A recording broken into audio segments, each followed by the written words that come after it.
Hello, and welcome to Next Gen PA. My name is Samuel Pimentel, and I'm joined by my co-hosts, Connor Joyce from Gettysburg College.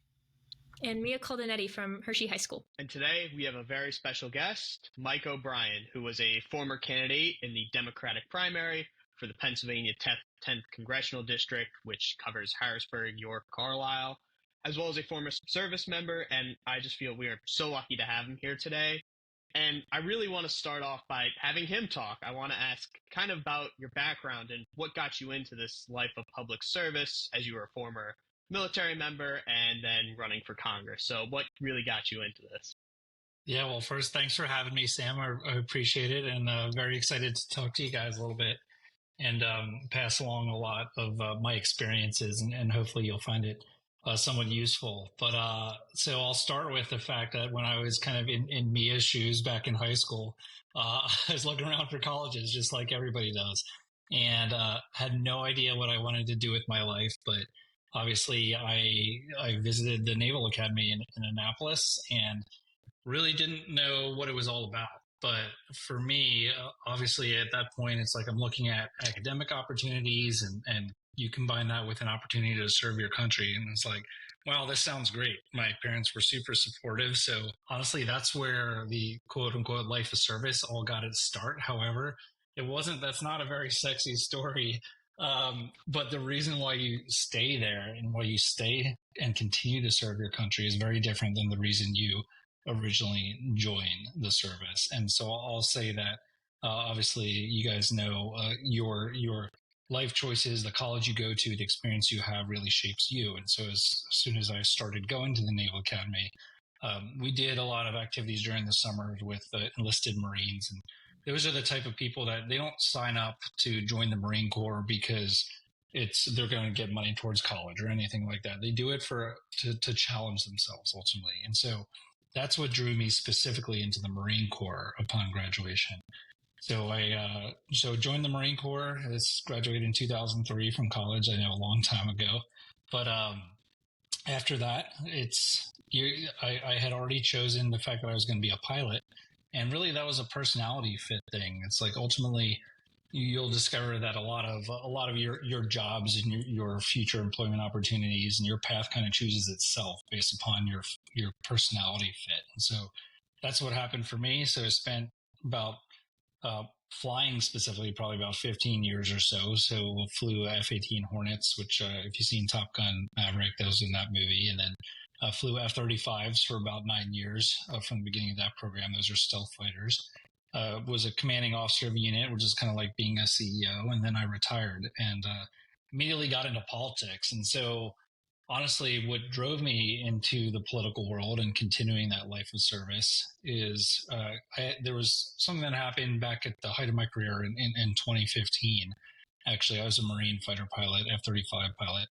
And my best friend Taj was flying Hornets over in Syria.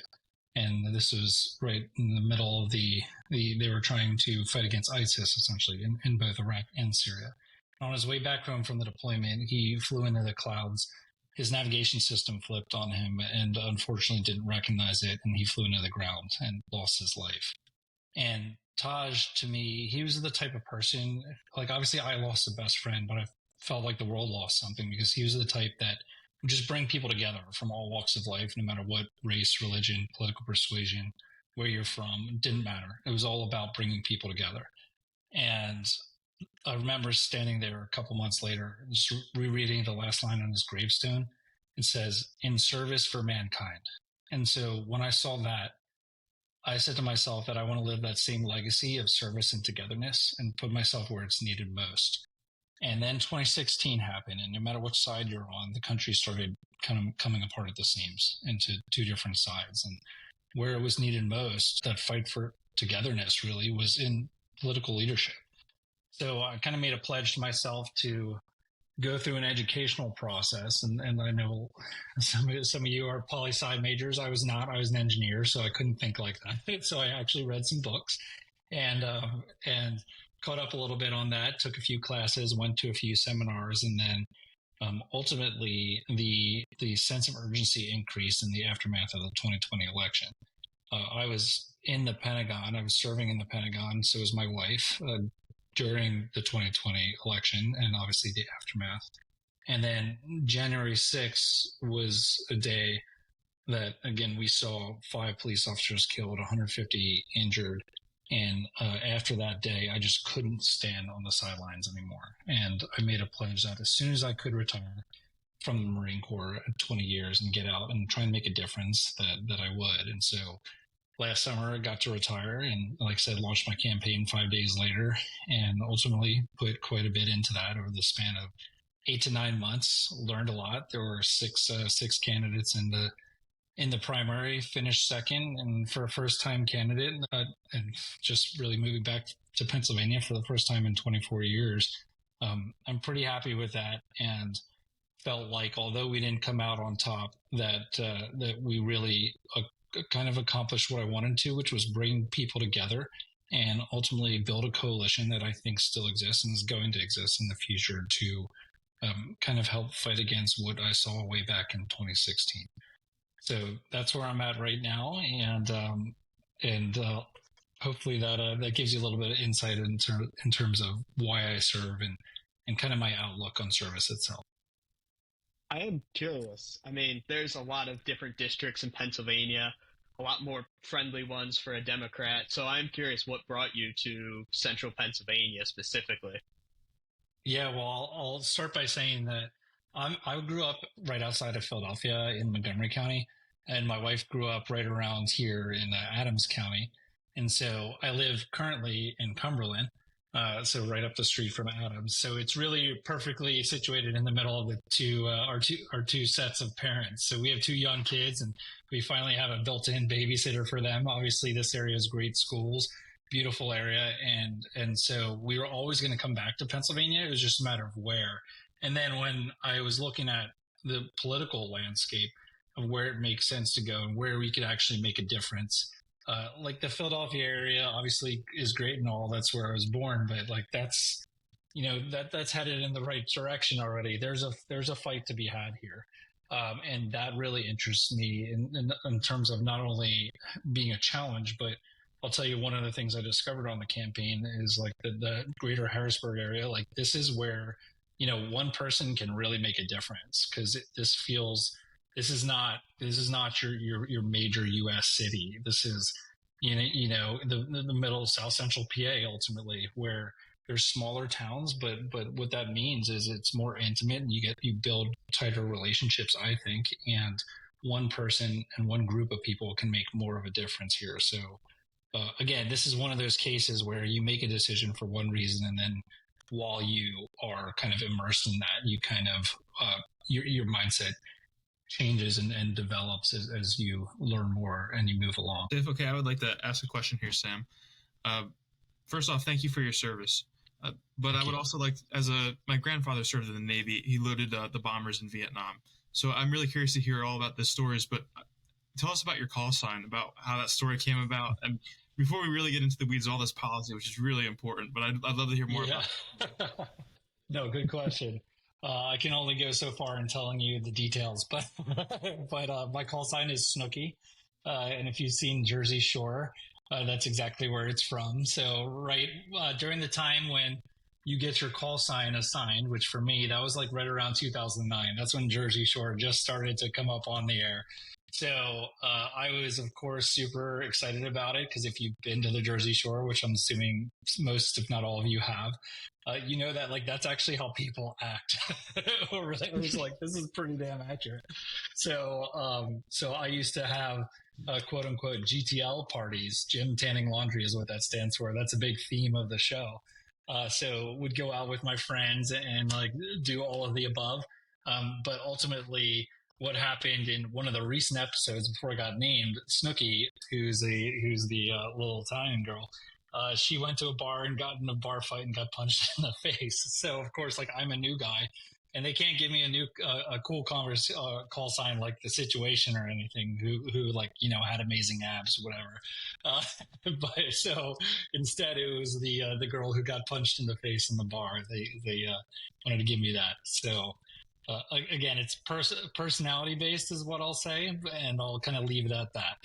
So with all your experience that you brought in from being in the Marine Corps and all the tales that you just told us about service, you were away from Pennsylvania for, around 20 years, right? So having all this experience that you brought with you, then you brought it back to the Commonwealth. How did you find things have changed? I mean, it was a different region from where you were born and where you grew up. How did you find things have changed, and how could you bring in new experiences to this community to help make it better when you were running? Yeah, and I know you guys have said a lot of you have traveled abroad or want to travel abroad.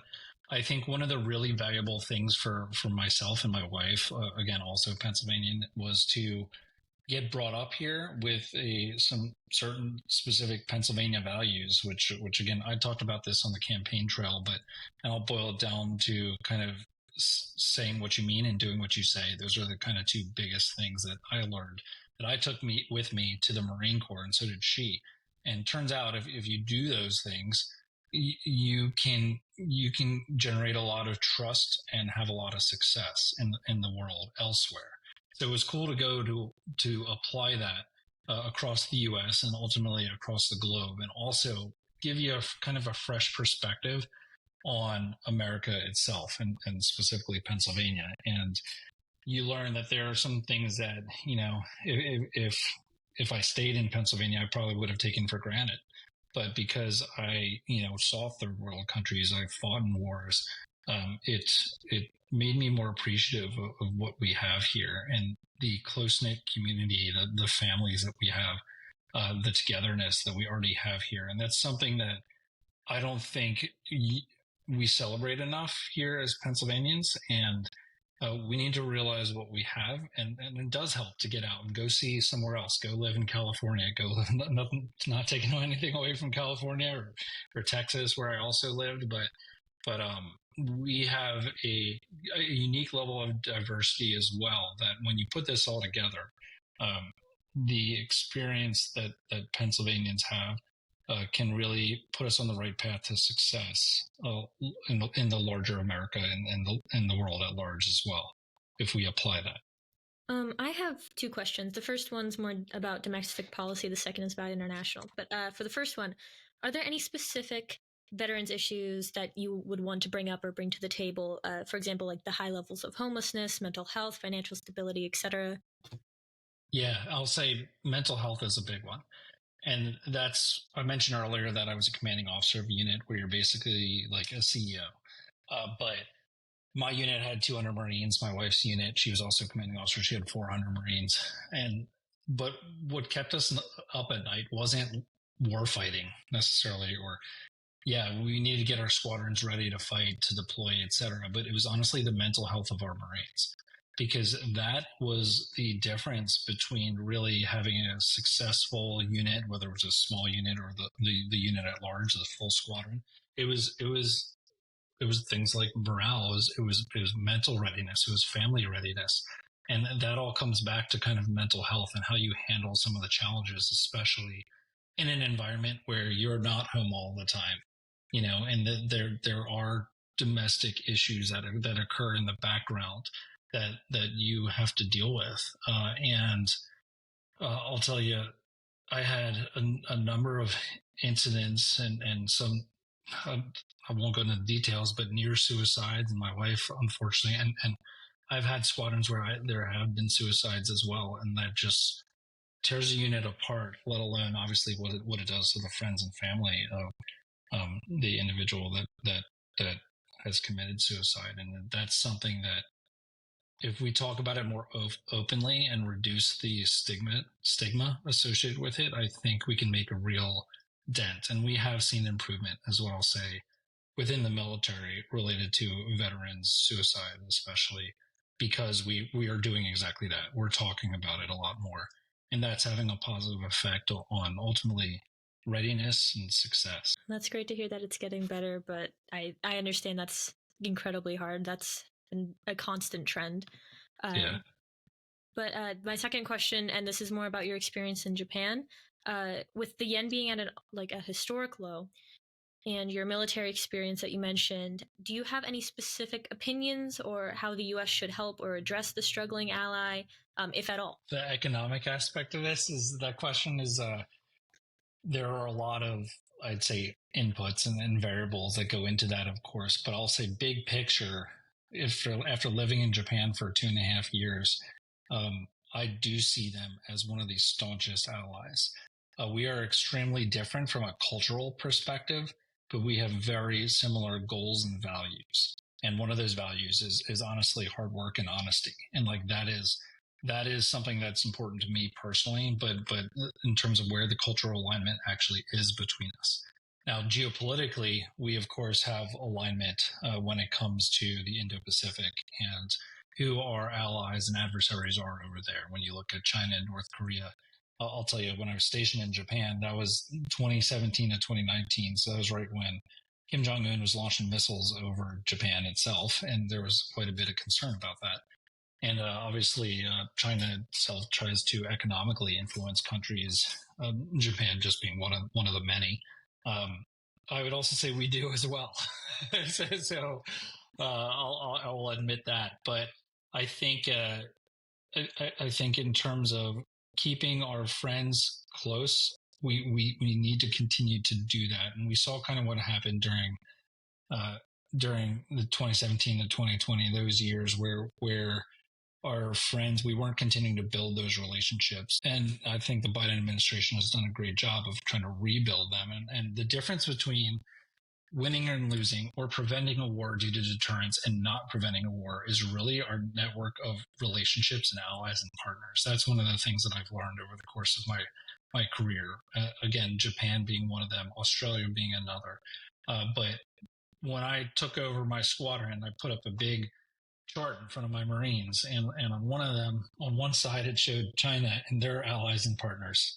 You can imagine who they are. And on the other side, I showed us with NATO, with the Quad, with AUKUS, like Australia, US, UK.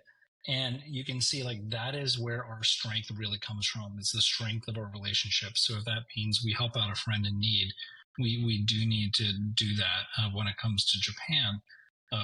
Balanced with domestic priorities as well is what I'll throw in there. So super political answer I gave you, right in the middle. But yes, the Japan-U.S. relationship I do believe is an absolute premium. One thing I want to ask you about is I know two things that it sounds like are pretty big to you is healing a divide and, of course, the mental health of citizens as well as veterans. You mentioned a lot about previously bipartisanship and working together, and it's well known that both Democrats and Republicans do see the issues of gun violence, mental health, and things like that.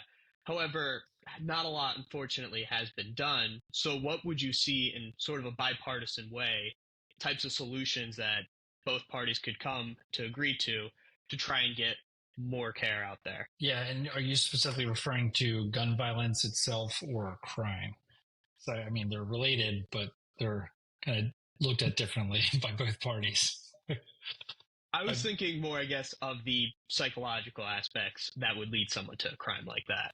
Yes, and what I always used to say is that the root cause of crime is poverty, ultimately, and that's what we need to take a look at. Like, you need to have an immediate response to crime. So, in terms of a properly sized police force, to keep these streets safe. But I also do believe that we need to fight hard against that root cause.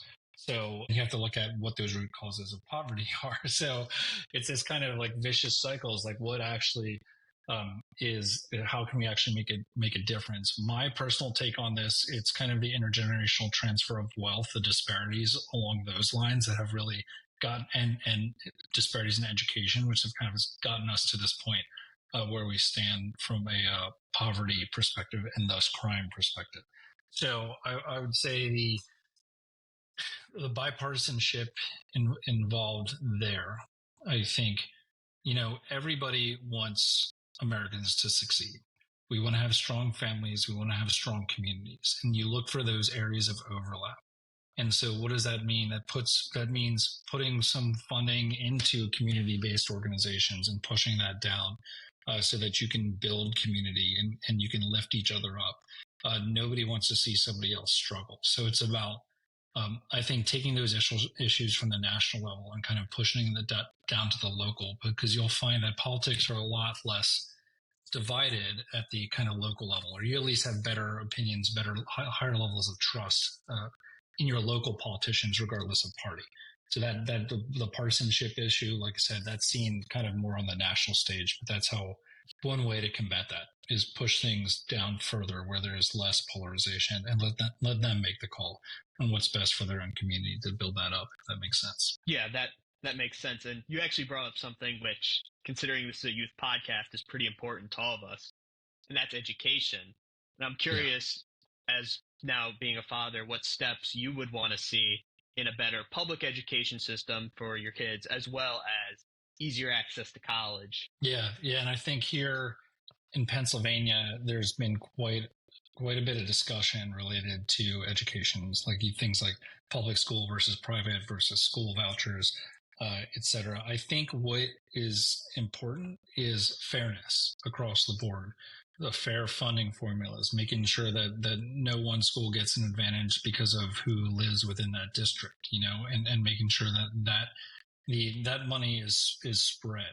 I would also say there needs to be kind of a follow-up on the use of that money, though, that we need to look at using that money for people. And when I say people, this is all circular, because one of the biggest issues that I hear about today within schools is kind of, again, mental health. And so how many mental health counselors or guidance counselors do you typically have? One or two is kind of what I'm hearing from the schools, or one or two per the amount of population that should be there. But that's one of the areas where I think we need more support professionals within the educational space. And again, going beyond just mental health, but also physical health. I know that York City Schools, actually, I had a talk with them that they do a good job. There's actual healthcare facilities really there, not only for the kids, but for the parents. So everything, it's a concept of community schools, that like everything is kind of in one place, making the school the center of community, the center of care, and equipping it with the people and the resources to be just that. I think that's a direction that we should move, that makes a big difference. And lastly, I'll say I again live in Cumberland County right now, Cumberland Valley School District. My kids are going into 5th and 3rd grade, so schools are at the very top of my mind as a parent right now. There's a lot of cultural war discussions that go on within the school board too. And unfortunately, the school board has become kind of a political hotbed. And that's something that I personally care about. And like, obviously I ran for Congress, but looking forward, we already are, my campaign, my team is already looking forward to how can we impact kind of the way ahead as it relates to school board races too. And so that's important to pitch in on and to keep track of. You mentioned both domestic and international issues, so there's a lot to cover there. But I have two questions, and my first question is a domestic issue. Being that we're from this district, 3 Mile Island is a really big thing for energy, and there's talk of restarting it. What is your opinions on restarting it? How are we going to deal with waste that would come out of 3 Mile Island if we did restart it? What is your thought with 3 Mile Island? So I am a fan of nuclear energy. Is what I'll start with. That I think we do need to look at safe methods to generate more energy, and so specifically small modular reactors is something that I would take a look at, which are much smaller scale than 3 Mile Island itself, but has been used to success elsewhere across the country. I know over towards Pittsburgh, they're specifically looking into this, because if we're going to get through the energy transition, ultimately, we're going to need to have multiple choices, multiple options, and combinations that kind of change gradually over the course of time. So nuclear being, again, one of the really cheapest and safest options out there. You get spooked by a lot of things with nuclear energy, and rightly so. It's like the Fukushima disaster. Like in my medical records, I literally have the fact that I've been radiated in my medical records. from Fukushima because I was off the coast, flying off the coast that night. And we went to help out. So obviously there are chances for disasters like that to occur. And I think the modularity of the small modular reactors piece, that is going to help make that a little bit safer. And we need to look at additional protections on how to kind of prevent incidents like that. But ultimately, I think we're on the right path. The other energy sources, obviously wind and solar, is great. It's easy. Natural gas is an interesting one. I know it's a controversial one here domestically, but I do think it's probably required in the near term in order to get to where we want to go with the energy transition, especially with the abundance of it here in Pennsylvania. So it's just phasing out of brown energy is kind of a priority, of course, but the only way to do that is to have a clear, gradual plan that involves many different options as we make that move.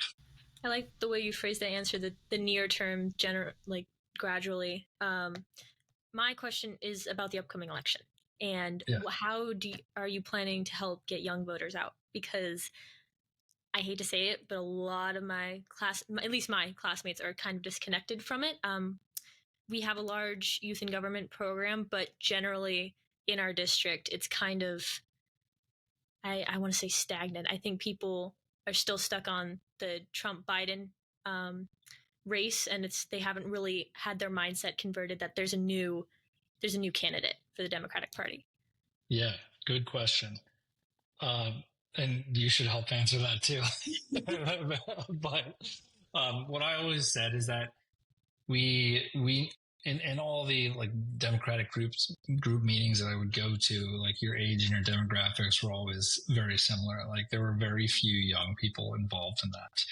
Mm-hmm.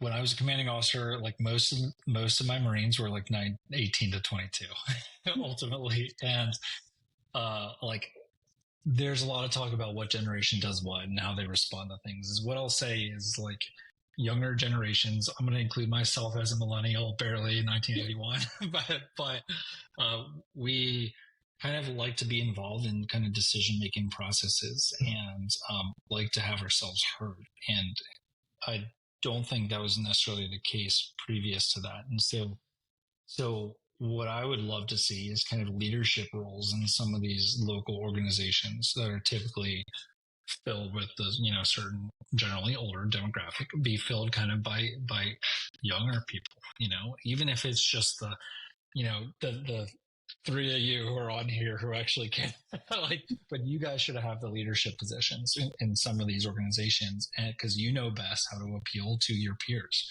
and what works there. It's obviously I got talked to at various levels about like how to work social media, right? Get on TikTok. That's where everybody's at. Like whatever it is, we do need to move in that direction, but we also just, again, I think need to give young people more leadership roles in general and not just discount their opinions and their voice because of their age, which that is really kind of the root of I think why we are where we are right now. So do you want to lead the Hampton Dems? I'm just kidding. You don't have to answer that. But no, that's what I see, and that's what I see as a really positive way forward if we can get there. Great, thank you. I'm curious, since you did run in central Pennsylvania, what things that maybe are like silent issues did you hear about? Because I mean, on the news, you're always hearing about top the ticket issues, abortion, Israel, etc. But maybe what are some issues that you heard a lot about here that you're just not seeing on the news anywhere, and maybe we need to discuss more? Well, it's really eye-opening for me, and you hear a little bit about it on the news, but when I would walk into a room after doing some door knocking and walk up on a house that's kind of deteriorating, that somebody's obviously renting, and people that are kind of sitting around, that it is very clear that it's hard for them to make ends meet. And it's something that being in the military, I almost feel guilty in a way that like our life wasn't that hard aside from going and fighting in a war. Like that aspect of it, yes. And having my friends pass away, yes. that's difficult. But like the day-to-day daily life, the ability to not have to live paycheck to paycheck, that's something I think that we all take for granted sometimes. That we have to realize that there's a lot of people that don't live like that need help, and that we can help as long as we have the alignment of really government and communities. And that's what we don't have right now locally, is obviously when there's people within different parties, they're not going to all agree. But I'd say that there's some obstructionists here locally, which is, again, why I ran in the first place against Scott Perry. Not to make this too political, but the local alignment, we're ready to do that. We're ready to kind of turn South Central PA blue. But even if that was a Republican, I was willing to like work together with kind of a bipartisan mindset. Like more than willing to have done that. And I think like that's what we need, is people that recognize that not everybody has the luxury of not having to live paycheck to paychecks. A lot of double negatives in there. Sorry. But you guys understand kind of what I'm saying, is the economics, is individual family economics, is difficult. I do kind of want to ask you, in a way, going back to education and how expensive it is for families to, say, move out of poverty, do you think that we should now be pivoting in high school, more encouraging kids to check out the trades and craftsmanship, things of that nature? Because I do feel a lot of these type of jobs would help build wealth, help bring families out of that poverty circle. So I just want your take on that. Yeah, absolutely. And I was able to visit quite a few unions, and not only union halls, but also apprenticeship centers. And so that's exactly what you're referring to, is there are opportunities that are out there. That I went to the Carpenters, actually talked to some people there, electrical workers as well, where they take kids that are still in high school, or just out. And there's like a 4-year apprenticeship program where after those 4 years, you're not searching for a job. You've had a job the whole time. You're kind of accruing time. You're making some money, and you're getting an education all simultaneously. And at the backside of that, you can buy a house. You don't need to earn more money to buy a house for more years. It's like you're already there. And so that is a kind of huge advantage of some of those programs, where I think we just need to also talk about other opportunities other than going to college, of how to kind of make a family sustaining wage. Is there are other options out there, and to celebrate those options. So I think we're doing a good job of talking about it, and we got to continue to move it in that direction. I know this administration has really supported those apprenticeship opportunities too. So we'll hopefully be able to continue to do that.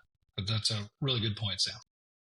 I'm going to piggyback off of Sam really quick about the underrated sort of issues. Chevron deference had been overturned recently, and after over 50 years of it being enacted. How do you think that it will affect veterans in the justice system? Yeah, I think we've seen one of the books I read leading up to my political career was called Death of Expertise, because everybody thinks they're an expert about everything these days, because the internet's right there at our fingertips.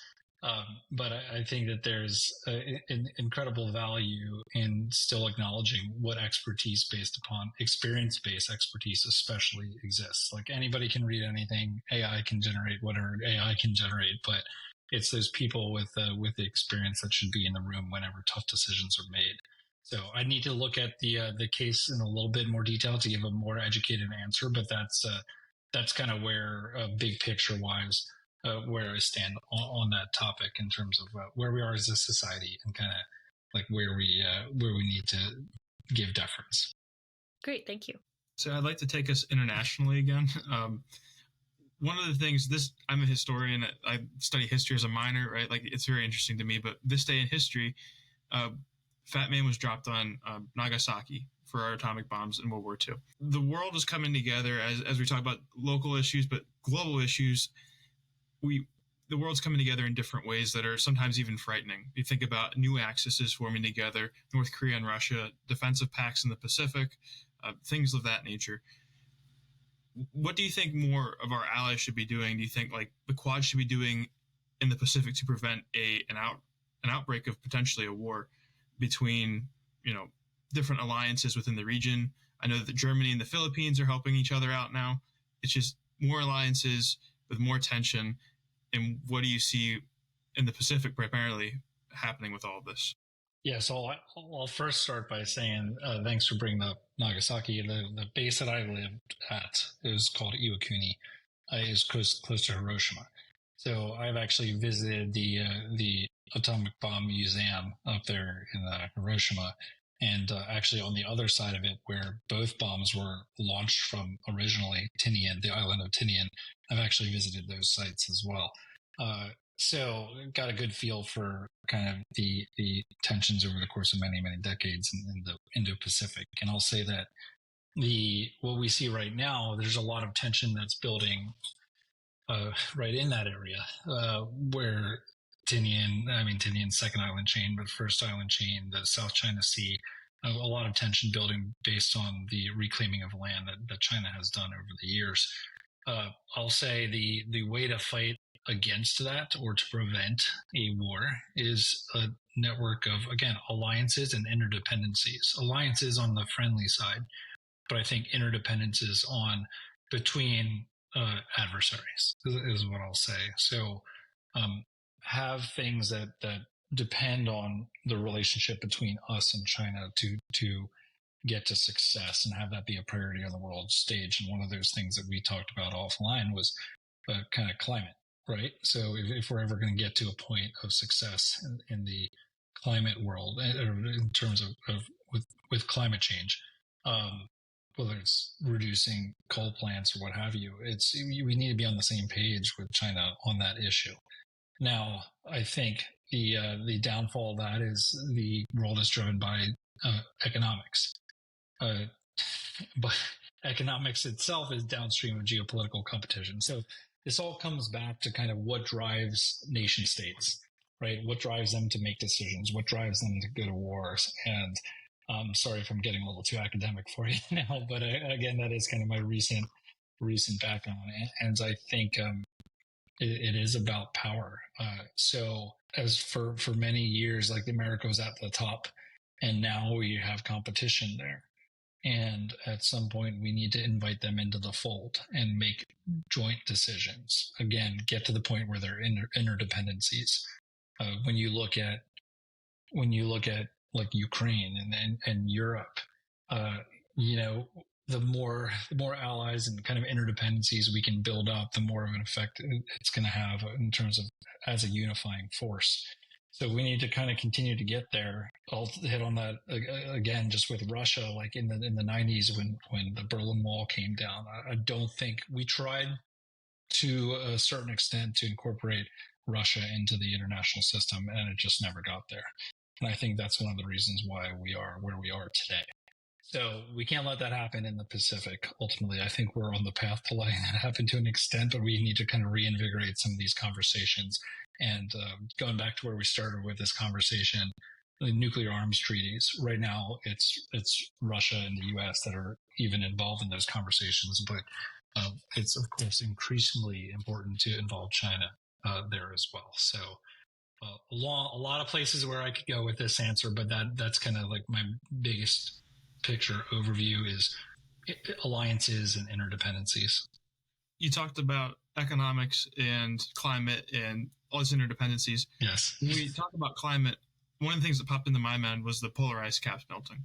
And one of the things that does with economics is it provides new trade routes to go across if that were to continue to melt to the extent that we could go across it and trade more easily. Do you think that region being, maritime in your nature and their armed forces, that this region is really pivotal for a cooperation between either, friendly and foe, different ideology nations to come together and work cooperatively as opposed to being it more of a competitive space? That would be ideal as a cooperative space, but right now it's not that. You've had kind of China join the organization that don't know the name of it off the top of my head, but works through kind of issues within the Arctic, and like they're joining forces in that sense. So I think that they're looking at it as not only economic competitive space, but military competitive space as well. It opens up new routes of attack too.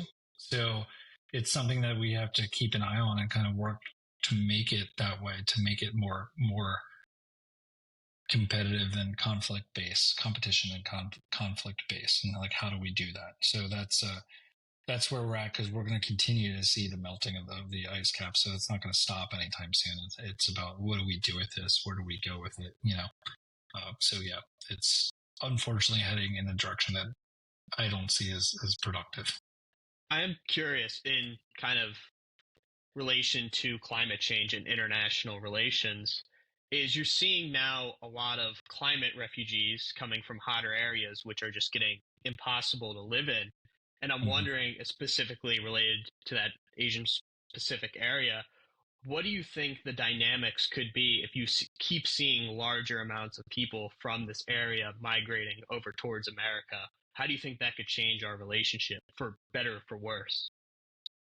So I think the real issue with kind of population migration is population pressures that it puts on other countries, which are obviously stresses their government and stresses their resources. So we see a lot of that in Africa, for sure, is where that is a real issue. I think in the Indo-Pacific, look at a rising seafloor, that of course affects some of those flat islands that are out there that I've visited myself, but also plenty of other issues there. But it's ultimately the migration of the population, which is not organic. And when you have someone show up at your door and they're not quote unquote from here, speaking of South Central PA, you're going to treat them a little bit differently at first. Again, whether it is South Central PA or it's a nation state overseas. And that's something where we need to have strong kind of international laws, which we do, for the support of refugees.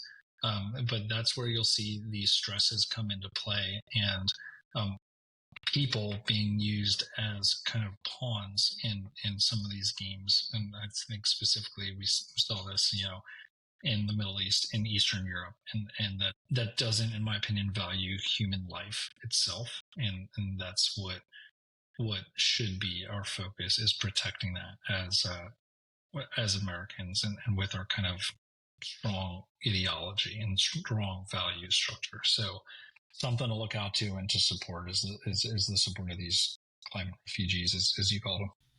So with immigration in mind, there are large portions of the country, we have different ideas on how we should deal with immigration, but with the lens of solving things like Social Security, something that's supposed to potentially go just completely bankrupt in the next 15 years potentially. With people with an aging population, as we have, such as Pennsylvania, as well as abroad across the nation, should we be, instead of potentially making more border policies that close down the border, should we be looking to bring an influx of people in to help solve issues like social programs? Or what is your take on that?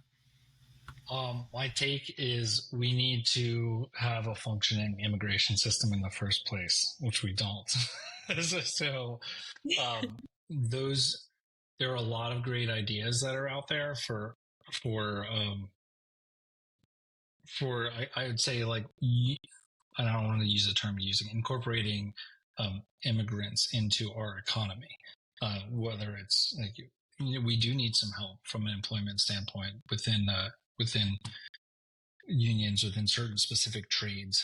But I think first and foremost is we need to make sure that we have our hands around and control the inflow and outflow really it's inflow, of course, of people into the country. So I have seen personally the huge problems we have in the asylum system. Mentioned, I think, offline about how we were able to rescue a family from Afghanistan during the fall of Kabul.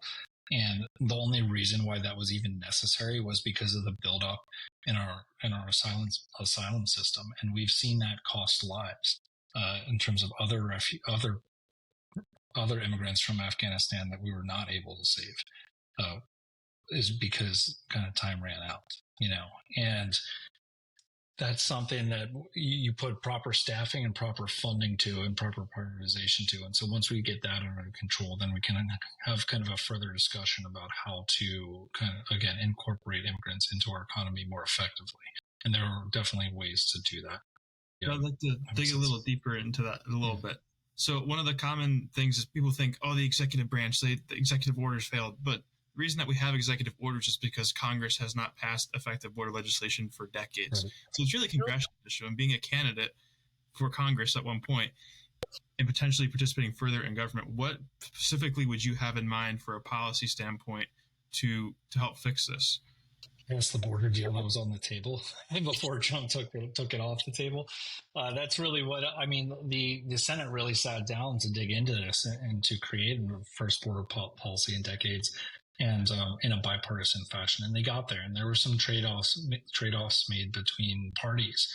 And so that was an effective first step that, again, got taken off the table because of the current Republican candidate. So I think moving forward, maybe we reinvigorate that effort as soon as hopefully there's a Harris administration. Would be my desire, of course. But it's really a matter of that was a political matter. That wasn't a matter of trying to solve a problem. So I think we're there, is what I'm saying. We're in a good spot in terms of an agreement on how to solve this problem. It's just a matter of simply politically pushing the bill through. Hopefully soon to come. I'm so glad we're on this topic. So a certain group have made many allegations saying that these immigrants are taking our jobs, taking American jobs, and they are already working and are trying, like you said, the asylum process and the legalization process of a U.S. immigrant takes a very, very long time and is very backed up.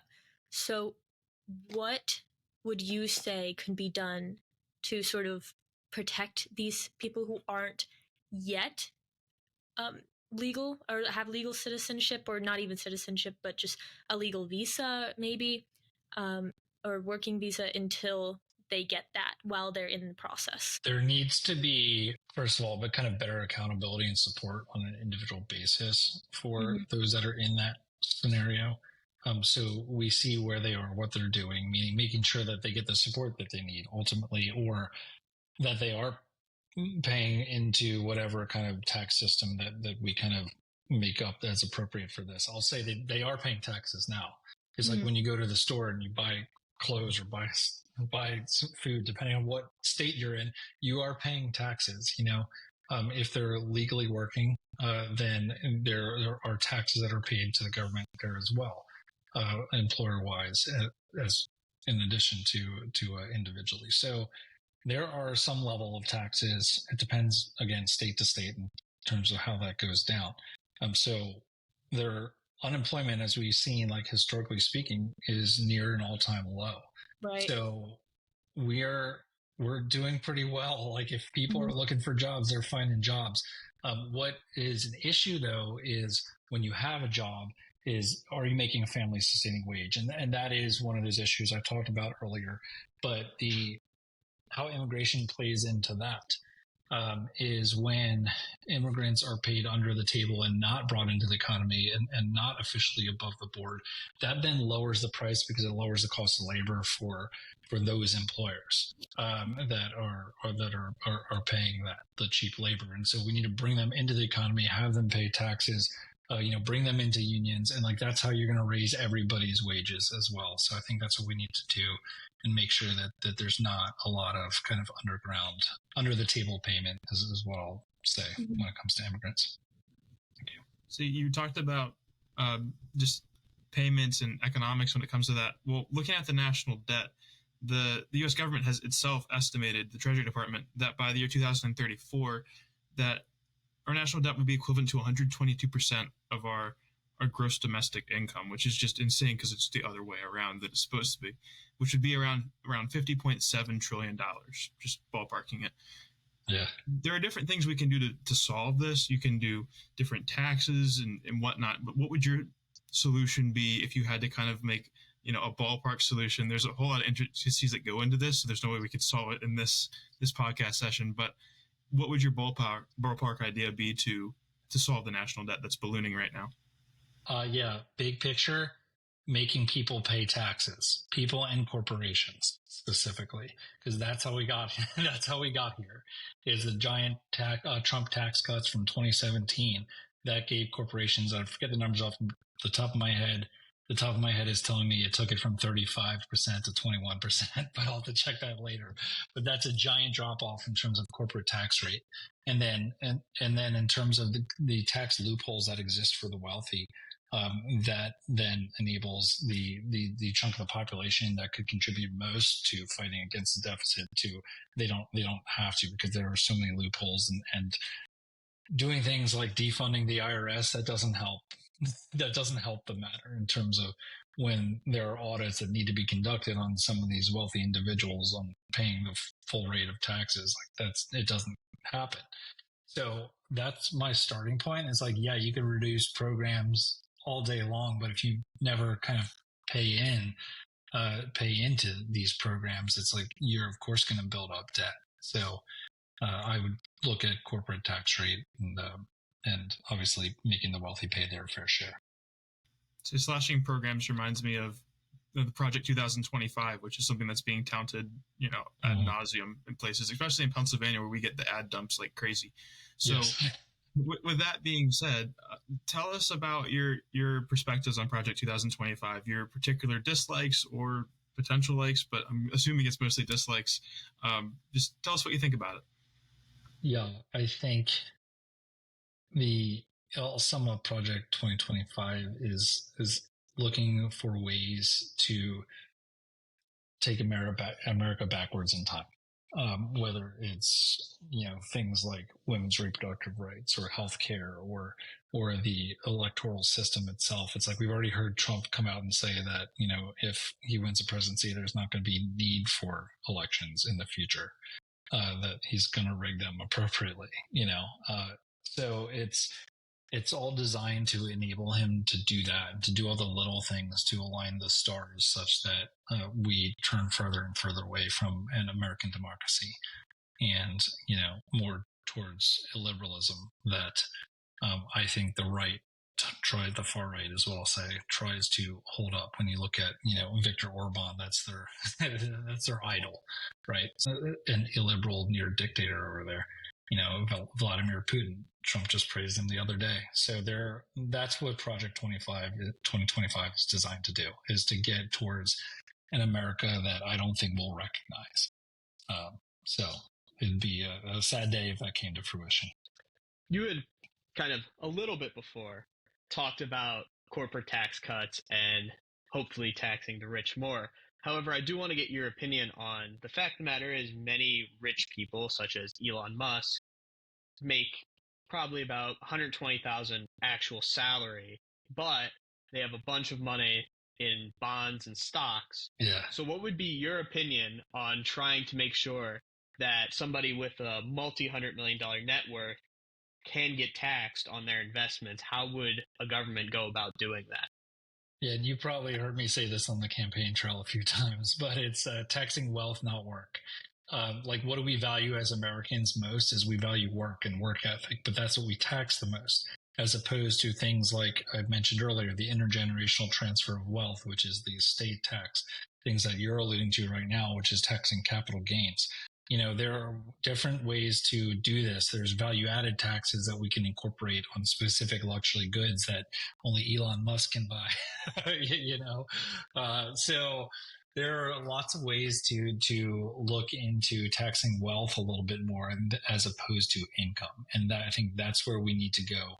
Ultimately, if we did that, you'd get to a point where the middle class maybe wouldn't even have to have an income tax if we change the tax structure a little bit in that direction to tax wealth.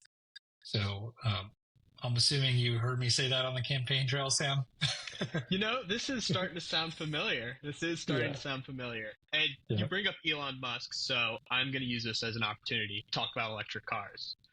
And the problem is right now is a lot of power is shutting down and we don't have enough to replace it, right? The PJM is putting out warnings about a power deficit in the next 10, 20 years.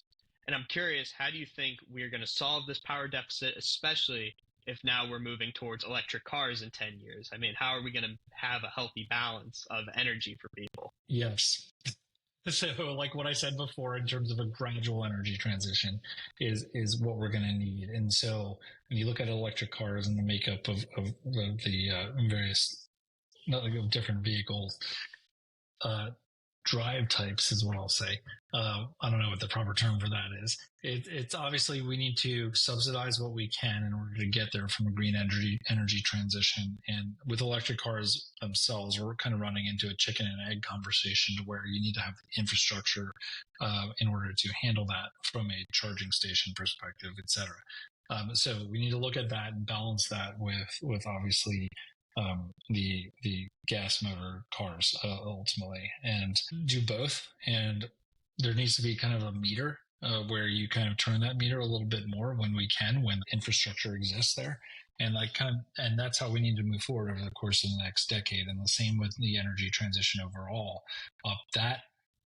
The car discussion needs to reflect where we're at overall with the energy discussion and our true capabilities, meaning live within our capacity.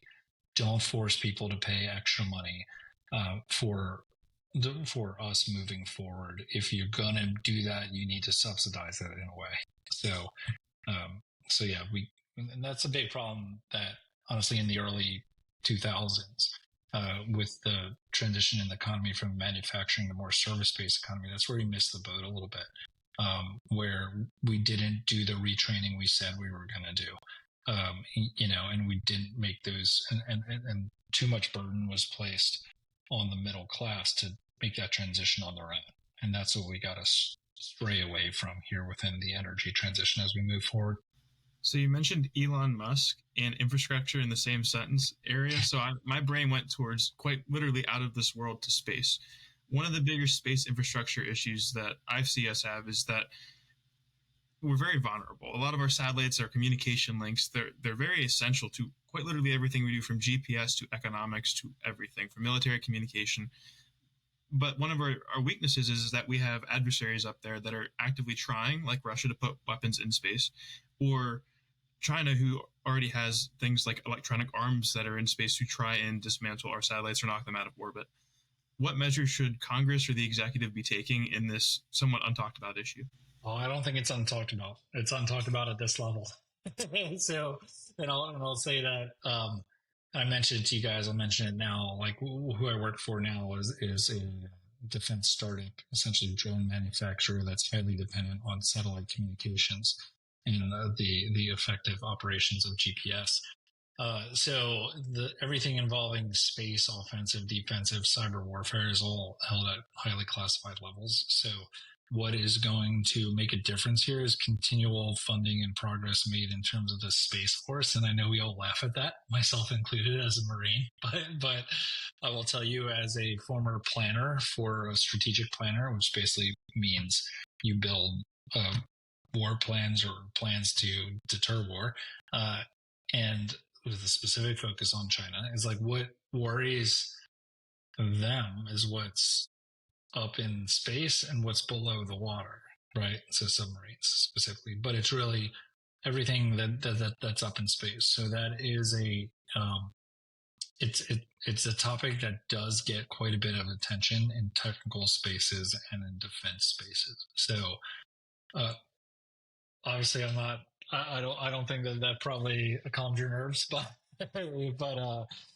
it is being thought of, and I think the continued funding there and attention from a money perspective is going to make a pretty big difference.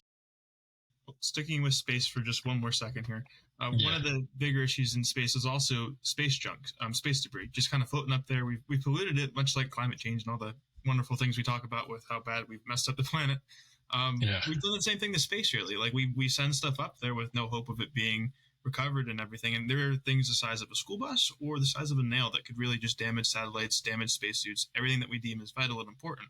And this is not only just an American issue or a Chinese issue or a Russian issue, this is an everyone issue. So do you see some sort of broad scheme, broad plan that all nations can come together in an attempt to clean up space so we can actually use it for our advantage? Yeah, I mean, I think you have to have a use case for that, to where we are concerned about it because we're concerned about space junk, quote unquote, running into satellites. Like that's an issue. I think you have to prove the cost benefit analysis of that there. But if that is an issue, then I think that most countries would agree that if there's a capacity to remove items like that from space, then we should be doing that. I haven't seen that solution, is what I'll say, and just the little bit of look into that world that I've had from the DoD and otherwise. So it's an interesting point and discussion that I'll have to keep my ear out for that and get you a better answer. All right, so the election is coming up, obviously, and I was wondering what you thought about Scott Perry. His reputation has, I think, been pretty widespread across the district. I mean, he was a key contributor in the January 6th insurrection. How do you think that will affect him in this election? And do you think that the Democrats have a better chance this time? Yeah, I think he can't hide anymore. In previous elections, it was either before January 6th or, not as much has come out as it has recently with like the revelation of his cell phone records and the communications where it showed that he was directly involved in January 6th. So that is something new that's coming out. And then he most recently has been the chair of the Freedom Caucus. So you really can't hide in that role. The Freedom Caucus is, I'm sure most of you know, is the far-right group, the furthest right group in Congress that is really an obstructionist organization. So he can't hide anymore. And I'd also say the South Central PA, like we're growing in population. This is one of the fastest growing areas of the state. And we're also growing blue to an extent. So it's the tide is changing to really, again, where his policies, moderate Republicans aren't really a fan of that either. They don't want to associate being a Republican with some of the stuff that comes out of Scott Perry and the Freedom Caucus and the kind of adherence to the Trumpist ideology, which is, again, about moving away from American democracy in itself. So I think that will motivate people to come to the polls. Ultimately, though, in a national election year with the presidency up, a lot of this is going to be driven by turnout for the presidential race, and so we'll see that impact. But I think we're in a good spot. There's a lot of energy behind the Harris-Walz ticket, and we'll see what happens on November 5th. But it should be exciting, and I think that bodes well for Janelle Stelson, who beat me in the primary, but is now Scott Perry's opponent there. That's a fun topic. How do you feel about Walz? Any just random opinions you'd like to share? Yeah, so he's done a lot for veterans' healthcare, and we talked about suicide earlier, and he's proposed and got some bills through in the past that have really done a lot for that, for awareness, especially within the VA space, Veterans Affairs, and so. I just went to the VA today, actually, for an appointment, and every single time you call them, they do ask you about your mental health, and so that's good. That's the first topic of conversation, and so he was behind that, which is great to see. And then we're also seeing overall with the administration has generated legislation that's led to kind of the lowest levels of veterans unemployment that we've ever seen. So I think we're in a good spot, and we're definitely moving in the right direction with Walz and his focus not on really culture war issues, but more on the support of veterans and service members. See, on the topic of vice presidential picks, and we talk about Walz, and if there's an upcoming debate between Walz and Vance, two completely different ideologies, they're just totally left fields of each other. Yeah. Can you tell us what your opinions on that, as that would potentially come up, or even the one that's scheduled for September 10th? That's a new one that was announced a couple days ago. Yeah, I would love to see these debates happen, and especially because Vance and Trump both come from a place of anger, to be honest, and hostility, and like that is going to be a stark difference, I think, on the debate stage, whether it's Kamala Harris and Trump, or it's the vice presidential candidates that are going at it. So Waltz is very cool, calm, collected, whereas Vance, he was a Marine, and so I will give him that. But I'll also say, when you're a Marine, when you leave the service, it's important to continue the support of America, the Constitution, its citizens. I don't think he's done that. So this has been a very fruitful discussion with a lot of great insights and great points. But we live in Pennsylvania, and many people say this is the state that decides elections. So if you could say anything to the people of this state, Republicans, Democrats, Independents, Libertarians, doesn't matter, what would you tell them? I would tell them that we're all Americans. We're not defined by our party. We're defined by our country and those things that unite us as Americans, which, again, I've mentioned this before, but family, community, work, and work ethic. And let's focus on that. Let's focus on American democracy. And then if we do that, and we find people from all sides willing to do that and willing to fight for that, I think we'll be in a good place. And I think that we are, and I think that we're moving there. That's a great answer, and I think really means a lot. I mean, we're living in a very divided time right now. And I think that just fighting for fundamental freedoms and rights is very important. And now I want to thank you for having joined us. I think your service to this country is incredibly important.